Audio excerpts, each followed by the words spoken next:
Beaumarchais. Qu'inspire encore ce nom? Le nom d'un écrivain insoumis, d'un audacieux, ou encore le nom d'un libertin, d'un courtisan de l'Ancien Régime? Cet homme a marqué le XVIIIe siècle.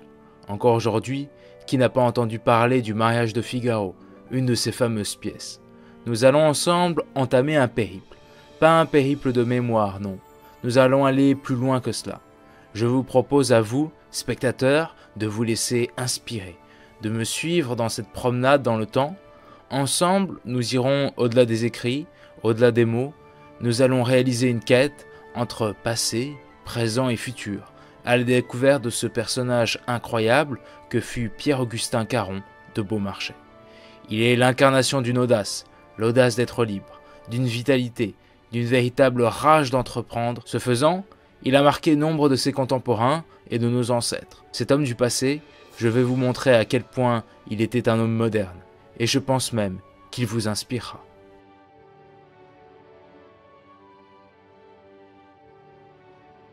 Nous sommes ici rue Saint-Denis et en face de la rue de la Ferronnerie va naître un 24 janvier 1732 un certain Pierre-Augustin Caron, autrement dit Beaumarchais, est né dans cette rue.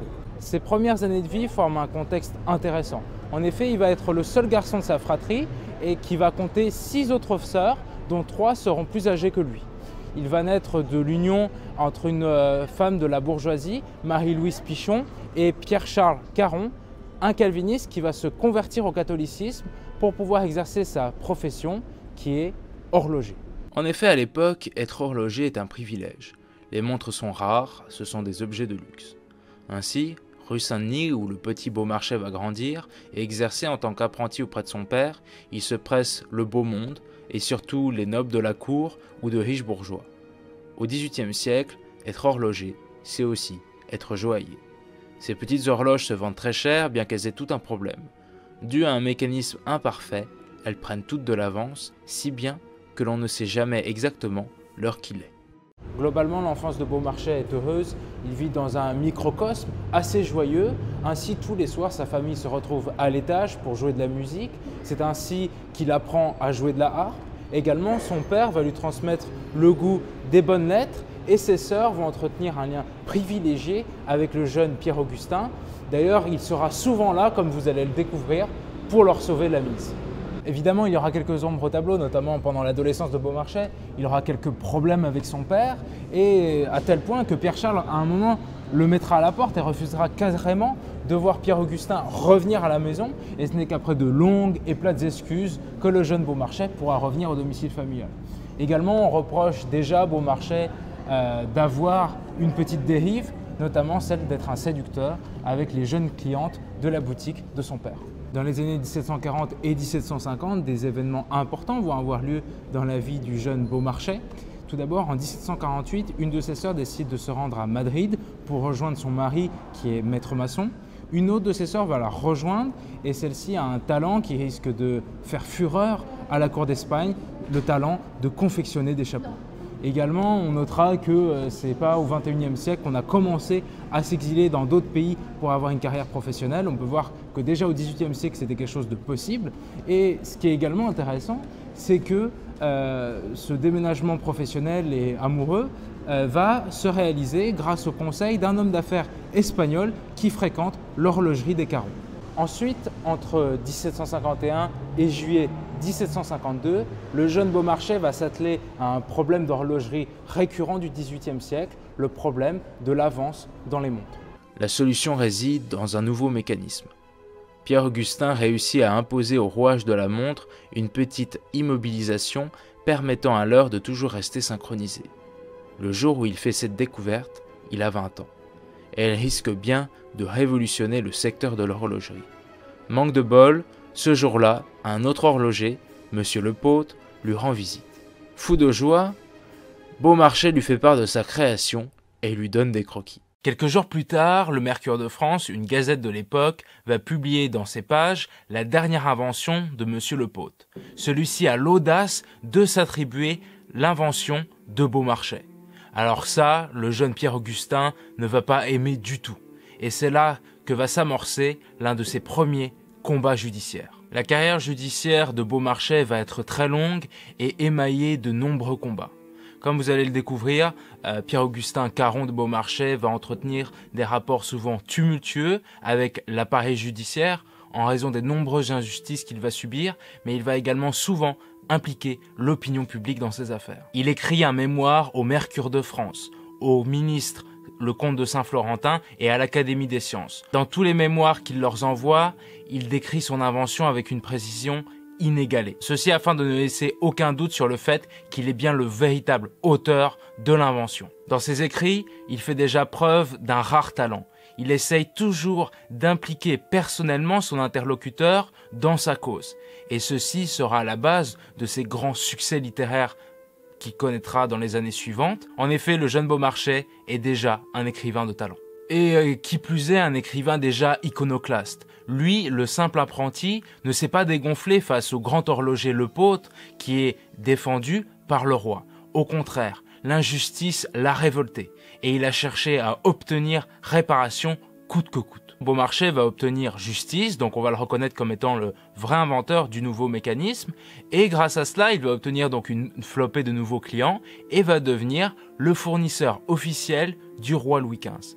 C'est quand même pas trop mal à une vingtaine d'années. En 1755, il abandonne sa carrière d'horloger pour devenir contrôleur de la bouche du roi. Bon, en gros, il sert les plats au roi lors de ses repas à Versailles. Cette fonction rapporte bien et touche l'ego du jeune Pierre-Augustin. Celui-ci, déjà, ne rêve que de prestige, de gloire et de se rapprocher de ce monde incroyable qu'est la noblesse. Rappelez-vous, nous sommes dans la société inégalitaire et stratifiée de l'Ancien Régime. Des inégalités sociales qui traversent l'Ancien Régime français et qui vont s'aggraver particulièrement au XVIIIe siècle, provoquant la décadence de la noblesse. L'endogamie de l'aristocratie au XVIIIe siècle peut-elle être considérée comme une des sources de la chute de l'Ancien Régime? Absolument. L'endogamie, elle s'est aggravée au cours du XVIIIe siècle. On le voit à la cour, puisque on retrouve les mêmes familles dans les offices. Donc on a la fameuse promotion de maréchaux de France de 1775, qu'on appelait les 7 péchés capitaux par moquerie, où on voit que parmi les 7 promus, 5 étaient fils, petits-fils de maréchaux de France, ducs-pères. Petit à petit, on commence à avoir des aristocrates de cour qui ont déjà les titres de duc-père. Donc finalement, c'est un ornement en plus d'être maréchal de France. On a aussi l'autre souci majeur, c'est les longues années de paix. Le XVIIIe siècle est un siècle globalement de paix pour la France. Le royaume est à peine envahi, je parle au niveau métropolitain. On a finalement la paix entre 1714 et 1733, parce qu'il y a eu une courte guerre avec l'Espagne, mais qui a été très négligeable. Donc ensuite la paix entre 1735-36, puisqu'il y a eu la trêve, même si la paix n'a été signée qu'en 38, jusqu'en 1740-41. Après, on a encore la paix entre 48 et 57, sur le continent européen, pour la France. Et puis de 1763 à 1792, il n'y a pas de guerre en Europe, en tout cas pour la France. Puisqu'il y a d'autres conflits, mais la France n'intervient pas. C'est-à-dire que c'est vraiment... sinon, c'est des contingents de manière parcimonieuse, mais il n'y a pas d'intervention, de déclaration de guerre. Donc, globalement, il n'y a pas de quoi se distinguer de manière continue pour monter en grade et pour atterrir, pour acquérir des dignités, et puis après espérer devenir duc, père et autres. Le roi, il faut bien faire bouger on va dire la machine à promotion. Eh bien, il regarde où? Autour de lui, puisque le roi devient de plus en plus casanier. On voit que, à part les petits châteaux autour, en Île-de-France, il n'y a pas de grands déplacements. Louis XVI, même à part le voyage de 1786, il reste à Versailles globalement. C'est-à-dire qu'il n'est pas dans un grand mouvement. Donc, les promotions se font avec des personnes bien souvent autour de lui. Alors forcément, c'est très endogame. Aussi, l'endogamie, on va dire, physique, démographique, est un facteur grave, puisque on sait bien que pour gagner plus de puissance, il faut faire des alliances puissantes. Là, on a après des familles de ducs-pères qui épousent la fille de duc-père, etc. Et c'est-à-dire qu'il y en a encore qui font ce qu'on appelle des mésalliances, mais avec des familles bourgeoises fortunées. Donc, parce que je rappelle le principe, c'est que la noblesse se transmet par les mâles en France. Donc, un enfant dont le père est noble, la mère roturière, il est noble. Un enfant dont le père est roturier et la mère est noble n'est pas noble. Bon, il y a ces mariages-là, mais aussi donc beaucoup d'endogamie. Mais alors, au bout d'un moment, ça crée quand même une sacrée consanguinité. Et on observe un déclin de la population. Donc, il y a des extinctions de familles, de lignages, dues à cette consanguinité. C'est possible. Après, aussi, c'est des questions de comportement, on va dire, de comportement nuptiaux. Alors, certains délaissent leurs femmes. Alors, on a eu des cas d'homosexualité, par exemple, le fils du maréchal de Villars, qui a épousé une Noailles, puisqu'on y est encore. Ils ont eu une fille qui a fini religieuse, mais après, il a délaissé sa femme, et tout le monde savait de toute façon qu'il n'aimait pas les femmes. Même le commissaire de police de Versailles-Narbonne le précise dans son journal. Alors, on a aussi les cas de ceux qui délaissent leur épouse et font des enfants à leur maîtresse. Mais donc là, ils sont bâtards, ils ne peuvent pas succéder. Et donc, en plus, la légitimation par scandale, enfin, c'est toujours problématique. Ça crée aussi des extinctions de lignage, même chez des princes. Par exemple, chez les Conti, on voit bien que ça aurait pu continuer par la bâtardise. Si on n'avait pas pris en compte, on va dire, ce facteur bâtardise, le lignage aurait été un peu prolongé. Mais là, ce n'était pas le cas. L'endogamie a eu des effets, on va dire, multiples, mais en tout cas préjudiciables à la structure nobiliaire, surtout au moment où on commence à faire un blocage social, parce que ce blocage social, c'est ce qui empêche finalement à ceux qui sont en dessous de s'élever. Et alors là, c'est là que les crises apparaissent. Cette nouvelle charge à Versailles, il la doit à un certain monsieur Franquet qui lui a vendu sa charge. Or, il se trouve qu'au Beaumarchais est également l'amant de sa femme. Celui-ci va décéder au début de l'année 1756 et le 27 novembre de la même année, Beaumarchais va se marier avec sa veuve malgré une différence d'âge certaine. Alors ce mariage va lui offrir une bonne situation, néanmoins à terme, ce mariage va lui coûter bien des déboires. 10 mois après leur mariage, la première femme de Beaumarchais va décéder. Nous sommes dans une époque charnière pour l'ascension sociale de Beaumarchais. En effet, celui-ci désire paraître riche. Or, sa charge à Versailles l'oblige à investir beaucoup dans son habillement, dans son train de vie. Il doit se ramener en carrosse à Versailles. Vous voyez, il doit en jeter. On dit souvent que l'époque actuelle est basée sur l'image, sur l'apparence. Mais alors à l'époque, c'est limite encore plus le cas. Et Beaumarchais, qui lui ne rêve que d'ascension sociale, doit mener un haut train de vie complètement déconnecté avec la réalité de ses moyens. Pour cela, il n'hésitera pas à s'endetter. On peut faire le parallèle aujourd'hui avec les gens qui vont faire un crédit consommation pour s'acheter des fringues. Et ben sachez que Beaumarchais, à son époque, a fait en fait quelque chose de similaire. Dans les mois qui suivent, il devient professeur de harpe des filles du roi. Et oui, notre ami Louis XV a 5 filles qui s'ennuient notoirement. Alors quand on apprend que le contrôleur de la bouche du roi est un musicien expert, ni une, ni deux, le caractère aimable de Beaumarchais fait que Madame Adélaïde, l'une des filles du roi, le recrute. Beaumarchais est à l'époque l'une des rares personnes de Paris à savoir jouer de ce délicieux instrument qu'est la harpe. Cette place privilégiée auprès de la famille royale, une place presque intime serait-on tenté de dire, va lui valoir évidemment bien des jalousies. Il arrive que le roi Louis XV assiste parfois aux cours de harpe de ses filles, et si le XVIIIe siècle n'est pas l'époque des fake news, il est quant à lui bien l'époque des rumeurs. Et c'est ainsi que de nombreuses rumeurs vont naître à cette époque qui est un véritable poulailler. Tout d'abord, on invente à Beaumarchais des aventures parfaitement impossibles avec les filles du roi. Puis, arrivent 2 événements qui, je trouve, résument bien l'esprit du temps. Un jour, Beaumarchais sort de l'appartement de Mesdemoiselles, les filles du roi. Un courtisan s'approche de lui. « Eh bien, mon brave, vous qui êtes si doué de vos mains, sauriez-vous m'aider à réparer mon horloge ?» Par ces mots, le courtisan rappelle cruellement à Beaumarchais ses origines modestes. Beaumarchais se saisit de la montre, fait semblant de l'examiner. Le noble insiste.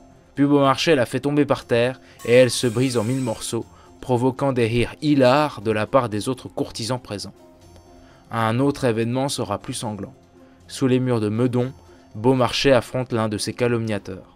Plus adroit à l'épée, il le touche mortellement et celui-ci décède peu après sans jamais avoir révélé le nom de Caron qui aurait risqué gros. En effet, les duels étaient interdits à cette époque. Comme je vous l'ai dit, la position de Beaumarchais à la cour est enviable. Pour autant, en fait, il perd de l'argent, car il n'est pas payé pour être professeur de harpe et il dépense pour acheter des instruments ou encore des partitions. Ce faisant, il va devoir trouver un moyen de gagner de l'argent, en fait. Et c'est ainsi qu'on arrive à un nouveau tournant dans la vie de Beaumarchais, un tournant qui va faire de lui un businessman d'envergure internationale.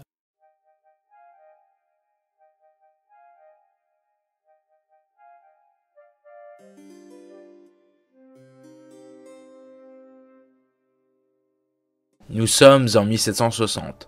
Un riche financier, Paris Duvernay, a fait construire une école militaire à Paris sur ses fonds privés. Cette école doit accueillir les jeunes officiers français lors de leur formation. En effet, lorsqu'on est riche à l'époque, on commence à s'intéresser à l'intérêt général.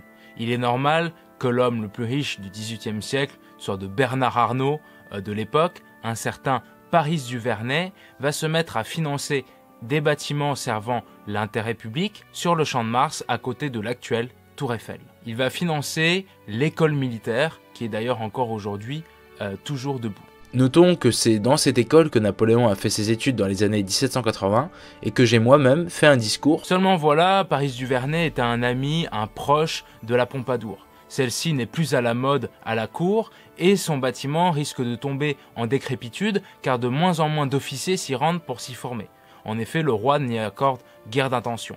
Paris Duvernay va rentrer en contact avec Beaumarchais car il sait qu'il est proche des filles du roi. Il va faire en sorte que Beaumarchais invite les filles du roi pour visiter l'école et en août de la même année, le roi, poussé par ses filles, va visiter l'école, ce qui va la relancer complètement. Pour remercier Beaumarchais de son influence auprès du roi, Duvernay va lui confier certaines affaires bien lucratives. Dans les années 1760, Beaumarchais va pas mal se déplacer. En 1762 et en 1764, il va se rendre à Madrid, en Espagne, pour réaliser des affaires pour le compte de Duvernay et pour rendre visite à ses sœurs, qui, je vous le rappelle, sont établies en Espagne. À Madrid, il est chargé d'obtenir des concessions en Louisiane pour le compte de Duvernay. En effet, suite à la guerre de 7 ans, la Louisiane est passée sous pavillon espagnol. Or, le gouvernement espagnol a la flemme de développer la région et va attribuer des concessions à des entrepreneurs privés pour qu'ils la développent à sa place. Ainsi, Duvernay est très intéressé par obtenir des concessions et va demander à Beaumarchais de se charger d'en obtenir. Également, la sœur de Beaumarchais, Lisette, est fiancée avec l'archiviste du roi d'Espagne Charles III, un certain Clavijo. Or, celui-ci, par 2 fois, va se défausser juste avant le mariage avec la sœur de Beaumarchais.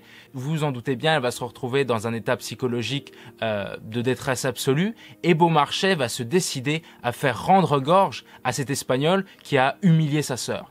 Pendant 15 jours, il va le poursuivre dans la capitale espagnole et finalement, au bout du compte, obtenir de cet archiviste indigne qu'il se marie avec Lisette. Et vraiment, cette histoire, bon, je passe vite fait dessus, mais c'est vraiment absolument rocambolesque la façon dont il va réussir à finalement mettre la main sur Clavijo qui n'arrêtait pas de se cacher et qui avait même envoyé la police aux trousses de Beaumarchais, bref, une histoire incroyable. Pour autant, ces affaires espagnoles connaissent aussi pas mal de déboires. Et ce qu'il faut se rappeler, c'est que Beaumarchais, c'est quelqu'un d'impatient. Il ne supporte pas que son ascension sociale soit remise en cause par des éléments extérieurs. Ainsi, dans la seconde partie des années 1760 et dans les années 1770, il va réaliser l'un de ses rêves en atteignant la consécration d'une véritable star, en devenant auteur de théâtre à succès. Ses premières pièces sont nommées Eugénie ou encore Les Deux Amis. Bien que les premières versions soient particulièrement mauvaises, ces drames bourgeois laissent déjà transparaître l'esprit dénonciateur de Beaumarchais qui met en scène des courtisans relativement dépravés. Néanmoins, il connut le début d'un succès littéraire, succès qui contribua à son remariage du 11 avril 1768 avec Madame Lévesque, une jeune et jolie veuve. Dès 1772, il compose une nouvelle pièce, plus joyeuse et accompagnée d'une musique entraînante, un certain Barbier de Séville.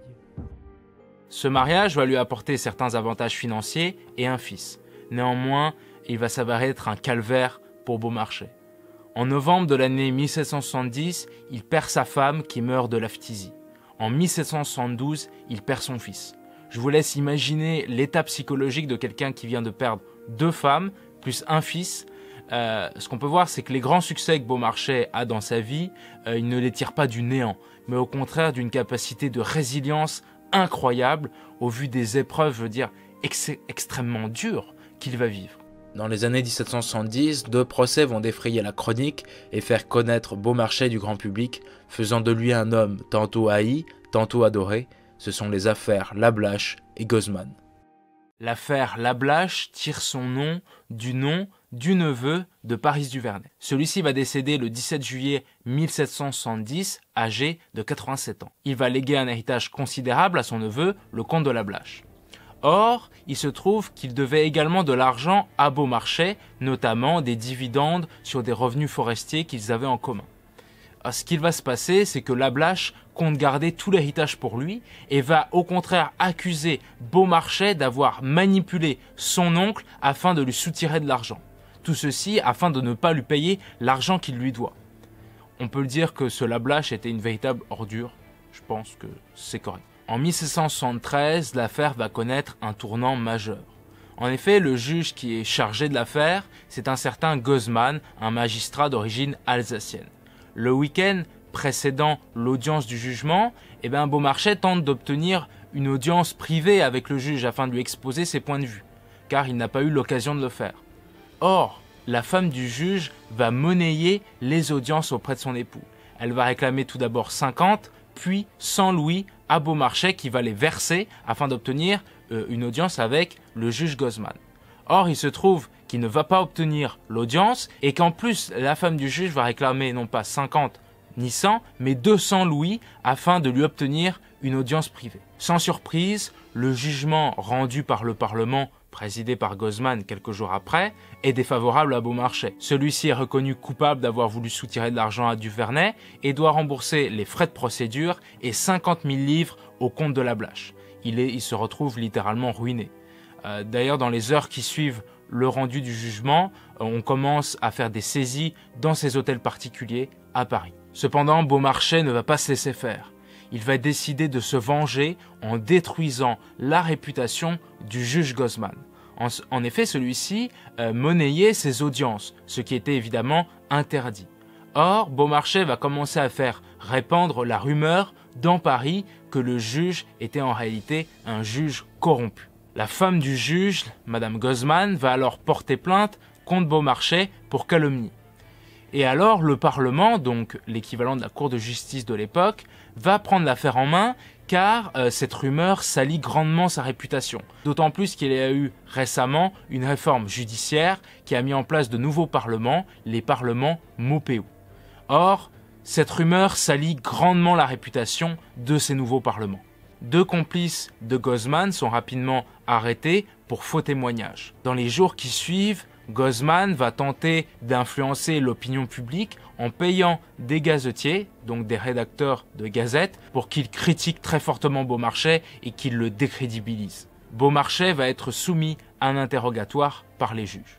Pendant tout ce temps, Beaumarchais ne va pas perdre son temps. Il va faire diffuser des mémoires dans le public à très large tirage afin de leur expliquer l'affaire dans laquelle il est engagé. Il va notamment éclaircir un point décisif de l'affaire en affirmant qu'il n'a pas versé de l'argent à la femme du juge pour le corrompre, mais au contraire uniquement pour obtenir une audience afin d'exposer son cas. Ce faisant, en écrivant et en diffusant ses mémoires, il en appelle au vécu de ses lecteurs. En effet, il fait de sa situation une situation symptomatique des injustices de son époque. Il va dire à ses lecteurs « N'avez-vous pas, vous aussi, vécu des choses injustes comme celles que je suis en train de vivre ?» Une confrontation fut organisée par la justice entre Madame Gozman et Beaumarchais. Cette confrontation tourna évidemment à l'avantage de Beaumarchais qui réussit à mettre en avant les contradictions de Madame Gozman. La guerre de l'opinion se poursuivit. Beaumarchais voulait faire tomber Gozman définitivement et Gozman déchaîna ses publicistes véreux pour tenter de discréditer son adversaire. Les mémoires de Beaumarchais retournaient l'opinion à son avantage et certains exemplaires finirent même en Amérique où son combat judiciaire passionnait. Le 15 décembre 1773, Beaumarchais va porter l'estocade finale à la réputation du juge Gozman.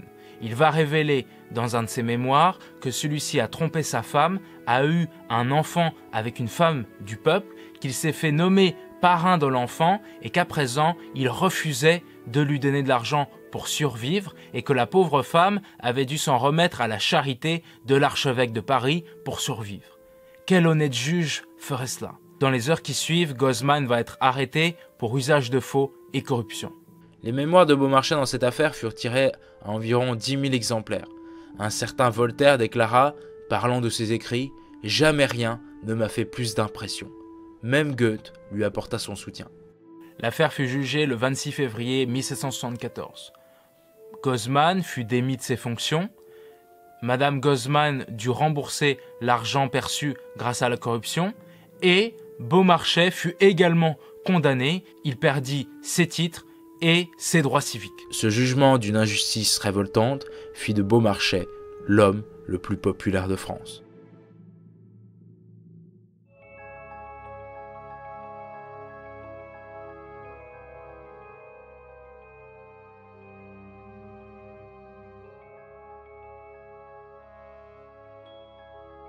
Nous sommes à Londres, en mars 1774. Beaumarchais est à la poursuite du chevalier de Morande. Il est membre du service du roi, autrement dit, il est agent secret. Le 28 février de la même année, le roi Louis XV vient de lui confier une nouvelle mission. Il doit détruire un libelle qui salit Madame du Barry, la nouvelle favorite du roi. Un libelle est un espèce de recueil d'écrits critiques. À l'époque, les libellistes, comme on les appelait, publiaient ces recueils pour critiquer la monarchie ou encore réaliser des chantages. En l'espèce, le libelle que doit détruire Beaumarchais est publié depuis Londres par un certain Thévenot de Morande. C'est un aventurier, maître chanteur, qui a rédigé un véritable brûlot visant à humilier Madame du Barry et qu'il menace de répandre dans tout le pays. Pour l'arrêter, Louis XV a pensé à Beaumarchais. Il lui promet que s'il réussit à détruire le libelle, il va lui rendre sa charge de lieutenant général et ses droits civiques. Ce faisant, Beaumarchais, qui va sur ses 42 ans, va se rendre à Londres où il va obtenir de Thévenot de Morande la fin de sa publication de son libelle. Ensemble, ils vont convenir d'un marché. Thévenot de Morande va obtenir 32 000 livres tout de suite et 4 000 livres de rente annuelle. En échange de cela, il s'engage à détruire ces libelles. D'ailleurs, Beaumarchais lui-même va réaliser un autodafé de l'œuvre. Dans ces années-là, Beaumarchais est au plus haut de sa forme, mais au plus bas de sa richesse. En effet, il a perdu beaucoup d'argent dans ses procès, il a également perdu ses titres, ses droits civiques. La perspective de les retrouver en remplissant des missions d'espionnage pour le compte du roi, ça le motive énormément. Également, Beaumarchais, c'est un homme assez idéaliste et qui ne va pas hésiter, comme on va le voir d'ailleurs par la suite, à s'engager dans des causes un peu perdues d'avance, ne serait-ce que pour la beauté des idéaux qu'elles représentent. Il ne va pas hésiter à s'engager pour des causes promouvant la liberté ou la lutte contre l'oppression, alors que lui-même, toute sa vie, va servir des despotes. Quel paradoxe, n'est-ce pas, que ce Beaumarchais. Alors donc Beaumarchais a rempli sa mission, il retourne en France, et le jour où il accoste en France, le roi Louis XV décède. Et alors là, tremblement de terre, tout ce qu'il a fait n'a servi à rien. En effet, Madame du Barry n'intéresse pas du tout le nouveau roi Louis XVI qui vient de monter sur le trône et qui a 20 ans et qui la dégage de la cour. Alors en somme, Beaumarchais a fait tout cela pour rien et la perspective de retrouver ses droits civiques et ses titres s'éloigne. Pour autant, ce roi a un problème, son impuissance, qui ne sera réglée que quelques années plus tard suite à une opération. Ainsi, partout, commencent à fleurir les écrits injurieux sur sa femme, Marie-Antoinette, que l'on accuse de dépravation. En gros, de le tromper avec un peu n'importe qui. En juillet 1774, il se rend à nouveau à Londres pour rencontrer un juif vénitien, un certain Angelucci. Celui-ci est en train de préparer la diffusion d'une œuvre dans laquelle il décrit les soi-disant mœurs dissolues de la reine qu'il traite de débauchée, etc. Donc quelque chose qui salit vraiment l'image de la reine. Donc Beaumarchais va obtenir de lui, contre une rémunération, la destruction de l'œuvre qui devait être publiée à Londres. Or, il se trouve qu'une autre partie devait être publiée à Amsterdam. Ils conviennent donc de s'y retrouver pour réaliser un autodafé. Durant ces missions, Beaumarchais va utiliser comme nom le nom Ronac, qui est en fait l'anagramme de Caron, son vrai nom de famille. Et donc il doit retrouver l'éditeur vénitien à la fin du mois de juillet 1774 à Amsterdam. Donc ils détruisent les livres, mais alors il se trouve que lorsqu'ils les détruisent, il en manque 8. Alors Angelucci va dire oui, je les ai perdus, c'était des livres de mauvaise qualité, etc. Et le lendemain, il va s'enfuir à Nuremberg avec en réalité les 8 livres qu'il a réussi à sauver pour les faire éditer. En effet, des éditeurs de Nuremberg lui ont proposé une somme très forte pour réaliser l'impression des livres. Une somme qui est 2 fois celle proposée par Beaumarchais pour les détruire. Autant dire que Angelucci va suivre l'appât du gain. Entre août et octobre 1574, Beaumarchais va se lancer à la poursuite d'Angelucci et tenter de lui mettre le grappin dessus. Il va réaliser une folle odyssée qu'il va raconter par la suite dans des lettres. C'est assez difficile de démêler le vrai du faux, ce qui est arrivé, ce qui n'est pas arrivé. En tout cas, c'est une cavalcade qui va faire environ 7000 km dans tout le Saint-Empire romain germanique et qui va finalement mener Beaumarchais à rencontrer Marie-Thérèse d'Autriche, l'impératrice de l'Empire d'Autriche. Alors, il va raconter qu'il va se réaliser des bagarres dans les bois avec des voleurs, qu'il va se battre contre 3 voleurs allemands à main nue, qu'il va réussir à les mettre en déroute, qu'il va mettre la main sur Angelucci après une folle cavalcade. Bref, il y a sûrement un peu de vrai, mais aussi beaucoup de faux. Beaumarchais était aussi quelqu'un d'assez créatif. Et donc, quoi qu'il en soit, il va pouvoir ensuite retourner en France auréolé de succès. Il a réussi sa mission. En 1775, il part à nouveau à Londres en mission pour obtenir d'un ancien grand espion de la France, le chevalier d'Éon, qu'il renonce à ses envies de nuire à la couronne. Quoi qu'il en soit, Beaumarchais va remplir à nouveau sa mission et vivre une romance surprenante avec le chevalier ou la chevalière d'Éon, on ne sait pas trop. Alors bon, si les puissants reconnaissent que Beaumarchais est quand même quelqu'un d'assez efficace, on le considère surtout comme étant un aventurier, quelqu'un de peu fiable. Et c'est pour ça que Louis XVI va lui confier globalement que des missions de bas étage, parce qu'il ne considère pas que Beaumarchais est quelqu'un à qui on peut confier des grandes missions, des missions diplomatiques importantes. Pour autant, ce point de vue sur Pierre-Augustin, le petit horloger qui s'élève grâce à ses grands talents, va évoluer à la faveur d'un bouleversement géopolitique majeur de la fin du XVIIIe siècle, la Révolution américaine.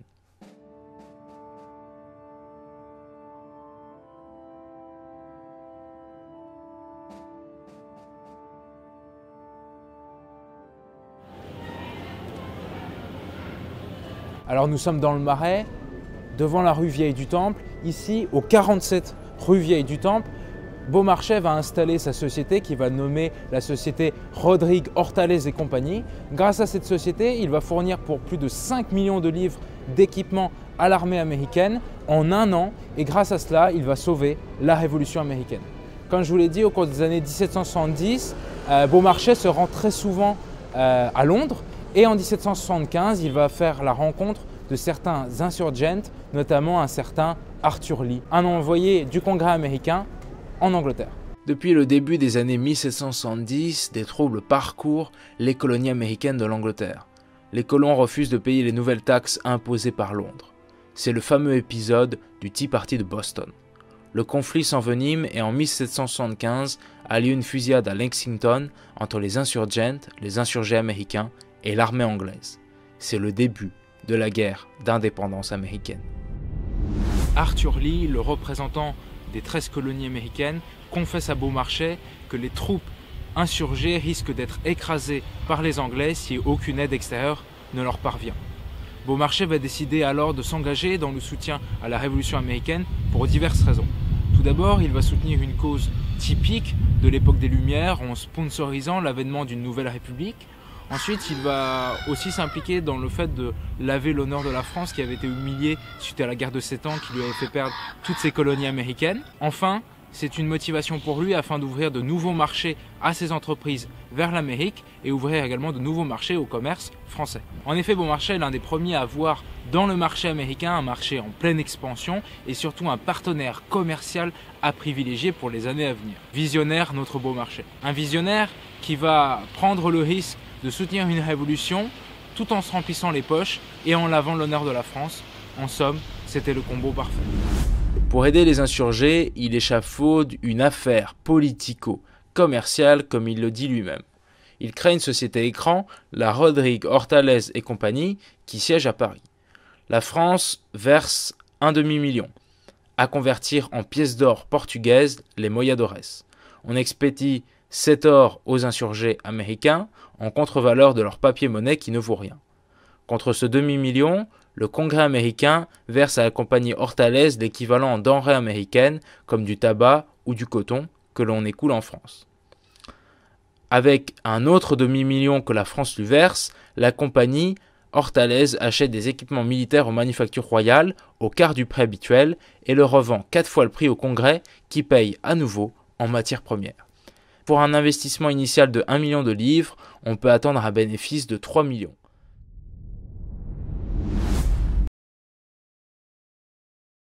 Lorsque Beaumarchais présente ce plan à Louis XVI, celui-ci a un bug cognitif. D'ailleurs, il mettra plus de 1 an à donner à Beaumarchais l'autorisation de mettre en place ce soutien aux révolutionnaires américains. Louis XVI et sa légendaire indécision. Néanmoins, poussé par Vergennes, l'ami de Beaumarchais, et divers conseillers assez belliqueux, ce roi sans opinion va finir par entraîner son pays dans une guerre par procuration avec le Royaume-Uni. Financé par le Trésor royal français et le Trésor royal espagnol, Beaumarchais va fonder sa société à Paris. Il va également recevoir de très nombreux soutiens privés, petits armateurs, entrepreneurs. Ils font confiance à Pierre-Augustin Caron de Beaumarchais car ils savent que c'est un homme d'affaires avisé qui en général arrive à dégager de gros bénéfices de ses entreprises. Beaumarchais lui-même placera toutes ses économies dans la Rodrigue Hortalès et compagnie. En 1776, l'affaire est lancée. 9 ports français sont mobilisés et en tout 40 navires seront engagés dans l'affaire. Il va acheter et livrer de quoi équiper 30 000 soldats américains. Notre Beaumarchais est à présent à la tête d'un empire commercial et financier. Par ces navires transitent également des officiers et des savants qui vont contribuer au succès de la Révolution, Lafayette, le baron Steuben ou encore l'architecte L'Enfant qui dessinera les plans de Washington, la future capitale des États-Unis. À aucun moment, il n'est soutenu officiellement par le pouvoir français et il doit constamment échapper à la surveillance des espions anglais qui sillonnent la France afin de le confondre. Il prend donc d'énormes risques. Entre décembre 1776 et avril 1777, Beaumarchais doit immobiliser sa flotte afin de ne pas provoquer de remous diplomatiques entre la France et l'Angleterre. Or, les Américains ne respectent pas leurs paroles et ne versent pas les contreparties en matières premières. Tout du moins, ils lui versent l'équivalent de 150 000 livres en 1 an, alors que Beaumarchais a engagé pour 5 millions de dépenses. Il est déjà, à la moitié de l'année 1777, au bord de la banqueroute. Arthur Lee, Benjamin Franklin, etc. Tous ces noms refusent que soit versé à Beaumarchais le juste dédommagement de son engagement dans la guerre. En effet, ils considèrent les arrivées de vivres et d'armes comme étant des cadeaux de la France. Ensuite, en 1778, nouveau tournant. La France va reconnaître la déclaration d'indépendance américaine proclamée en 1776 et réaliser un traité de coopération et de commerce avec la jeune nation américaine. La guerre entre la France et la Grande-Bretagne est déclarée. Mais alors, quid de l'affaire de Beaumarchais? S'il a créé cette entreprise privée pour soutenir la Révolution américaine, c'était précisément pour sauvegarder les apparences des relations entre la France et la Grande-Bretagne pour ne pas entraîner tout de suite le Royaume de France dans un conflit. Également, il y a un autre problème, c'est qu'il y a ce déficit énorme à rembourser. Eh bien, évidemment, c'est Beaumarchais, il va trouver une solution. Il va se lancer dans le commerce de biens de consommation avec le Nouveau Monde pour tenter de rembourser son déficit et redevenir bénéficiaire. En 1780, Silas Deane, l'envoyé du Congrès américain, lui promet un remboursement de 3 600 000 livres. Or, en 1787, Beaumarchais n'a toujours rien reçu. Le Congrès américain lui oppose un refus catégorique de remboursement. On l'accuse d'avoir voulu s'enrichir sur le dos de la Révolution américaine. C'est un comble quand on sait qu'à ses débuts, l'entreprise de Beaumarchais a été lancée en coopération avec le gouvernement américain. Dans une lettre outragée, il écrit au président du Congrès américain « Monsieur, le plus zélé, le plus ancien et j'ose dire le plus patient des créanciers de l'Amérique, a l'honneur aujourd'hui de vous réclamer justice. » Ce n'est qu'en 1835, soit 36 ans après la mort de Beaumarchais, que ses descendants vont obtenir un remboursement de 800 000 livres de la part du Congrès américain. 50 ans après la guerre d'indépendance américaine, l'honneur de Beaumarchais était enfin sauf, lui qui fut si souvent sali par un Congrès américain égoïste et d'une mauvaise foi sans limite. D'ailleurs, petite note personnelle, on peut observer que les Américains étaient quand même déjà de mauvaise foi à l'époque car ils ne voulaient déjà pas honorer leurs dettes. L'engagement de Beaumarchais dans la Révolution américaine, s'il ne fut pas désintéressé, fut quant à lui sincère, car Beaumarchais comprit très vite qu'en réalité, il ne gagnerait rien à supporter la Révolution américaine. En tout cas, rien au niveau pécunier, si ce n'est la reconnaissance de quelques-uns, comme le futur président américain Thomas Jefferson, qui écrivit ces lignes en parlant de Beaumarchais. Mr. Beaumarchais, who has merited so well of us, and who has excited our greatest veneration by his affection for the true rights of man, his genius, his literary reputation. Il faut bien le dire, Beaumarchais a sauvé et permis l'indépendance des États-Unis en devenant leur premier fournisseur en armement, leur permettant de tenir et de reprendre l'offensive en 1777. Il fut l'architecte de l'engagement de la France dans le conflit. Cet engagement fut décisif pour la victoire de Yorktown, acquise en 1781. Lors de cette bataille, les troupes françaises sous le commandement de Rochambeau, alliées aux troupes américaines de Washington, vont détruire l'armée anglaise commandée par Lord Cornwallis. La victoire terrestre se double d'une victoire navale acquise dans la baie de Chesapeake. Le conflit dure encore jusqu'en 1783, notamment par des affrontements navals dans les Caraïbes. Lors de cette guerre, la marine française, la Royale, regagne ses lettres de noblesse. La paix est finalement signée à Paris et voit la victoire de l'alliance franco-américaine sur la Grande-Bretagne qui sort affaiblie du conflit. 1784, Paris explose de joie. La nouvelle pièce de Beaumarchais vient de sortir sur les planches. Riches et pauvres, puissants et modestes, tous se pressent pour découvrir le mariage de Figaro.